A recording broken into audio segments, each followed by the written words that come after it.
আপনি আমি আল্লাহর ডাকলে আপনি আমার ডাক শুনে না, আপনার ডাক শুনে না, কেমনে শুনবে? সকাল থেকে সন্ধ্যা পর্যন্ত আমরা শত শত মিথ্যার উপরে বাসি, হালাল উপার্জন অর্জন করতে পারি না, রিজিকটা পেটের ভিতরে ঢুকাই তাও হালাল হয় না।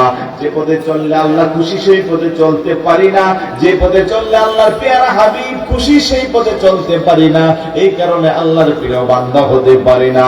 কিন্তু এই 12 পারা চৌমুহনীর আশেপাশে আল্লাহর এমন কিছু বান্দা আছে, পৃথিবীর সবাই যখন ঘুমিয়ে যায় ওই না কোন করে শীতকে উপেক্ষা করে তাহাজ্জুদের মুসল্লার মধ্যে সিজদায় পড়ে যা।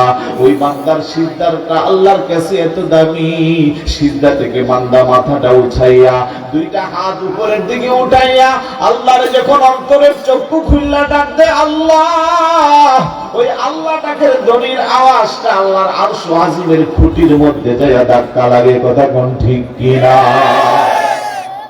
আল্লাহর হুকুম মানলে বান্দার দাম কমে না বাড়ে? আর একটু জোরে বলুন, বাড়ে না কমে? কিন্তু আমরা আল্লাহর বান্দা কিন্তু বন্ধু হতে পারি না। আল্লাহর বান্দা থেকে বন্ধু হইতে গেলে আল্লাহর হুকুম মানতে হবে।